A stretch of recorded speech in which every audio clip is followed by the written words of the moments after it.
ಈ ವಾರದ ವಿಷಯ ಮಕ್ಕಳ ಪರಸ್ಪರ ಪರಿಚಯ ಮತ್ತು ದೇಹದ ಅಂಗಾಂಗಗಳು. ಈಗ ನೋಡಿ, ನಮ್ಮ ದೇಹದಲ್ಲಿ ಬೇರೆ ಬೇರೆ ರೀತಿಯ ಅಂಗಾಂಗಗಳು ಬೇರೆ ಬೇರೆ ರೀತಿಯಲ್ಲಿ ಕೆಲಸ ಮಾಡುತ್ತವೆ. ಈಗ ನೋಡಿ, ನಮ್ಮ ತಲೆಯಲ್ಲಿ ನಾವೇನ್ ಮಾಡ್ತೇವೆ? ಯೋಚನೆ ಮಾಡ್ತೇವೆ. ಕಣ್ಣಿನಿಂದ ಏನ್ ಮಾಡ್ತೇವೆ? ನೋಡುತ್ತೇವೆ. ಕಿವಿಯಿಂದ ಏನ್ ಮಾಡ್ತೇವೆ? ಸೌಂಡ್ ಕೇಳ್ತದೆ, ಮಾತನಾಡುವುದು ಕೇಳ್ತದೆ. ಮೂಗಿನಿಂದ ಏನ್ ಮಾಡ್ತೇವೆ? ಶ್ವಾಸ ತಗೊಳ್ತೇವೆ.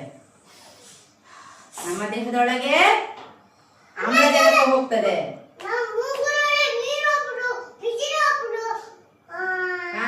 ಗಾಳಿ ಹೋಗ್ತದೆ, ಪರಿಮಳ ಬರ್ತದೆ, ಹೂವಿನ ಪರಿಮಳ ಬರ್ತದೆ, ಮತ್ತೆ ಬೇರೆ ಬೇರೆ ತಿಂಡಿಯ ಘಮ ಘಮ ಪರಿಮಳ ಬರ್ತದೆ ಮೂಗಿನಿಂದ. ಮತ್ತೆ ಬಾಯಲ್ಲಿ ಏನ್ ಮಾಡ್ತೇವೆ?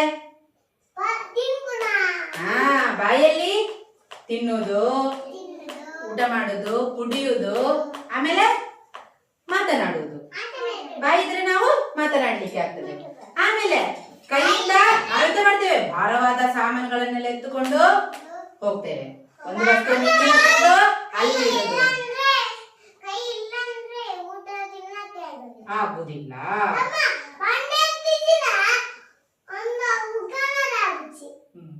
ಈಗ ನೋಡಿ, ಬರೀಲಿಕ್ಕೆ ಎಂತ ಬೇಕು? ಕೈ ಬೇಕು, ಬೆರಳುಗಳು ಬೇಕು. ಇದೆಲ್ಲ ಸರಿ. ಕಾಲು ಕಾಲು ಕಾಲು ನಡಿಲಿಕ್ಕೆ ನಮ್ಗೆ ಎಂತ ಬೇಕು? ಕಾಲು ಬೇಕು. ಓಡ್ಲಿಕ್ಕೆ ಕಾಲು ಬೇಕು.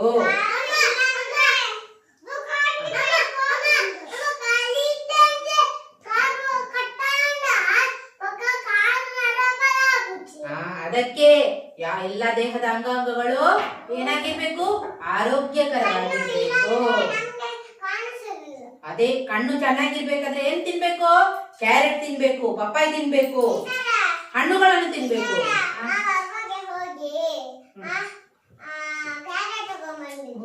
ಎಲ್ಲರೂ ತರಕಾರಿಗಳನ್ನು ತಿನ್ಬೇಕು, ಗೊತ್ತಾಯ್ತಾ?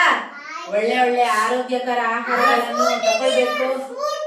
ಫ್ರೂಟ್ಸ್ ತಿನ್ಬೇಕು. ಮತ್ತೆ ನಾವೇನಾಗ್ಬೇಕು?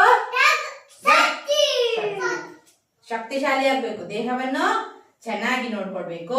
ದಿನಾಲು ಸ್ನಾನ ಮಾಡಿ ಮೈಯನ್ನು ಸ್ವಚ್ಛಗೊಳಿಸ್ಬೇಕು. ಹಲ್ಲುಜ್ಜಬೇಕು ದಿನಾಲು.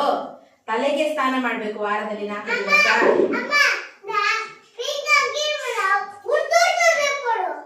ಎಲ್ಲ ಚಂದ ಮಾಡಿ ಕ್ಲೀನ್ ನೀಟಾಗಿ ಇಟ್ಕೊಳ್ಬೇಕು, ಗೊತ್ತಾಯ್ತಾ?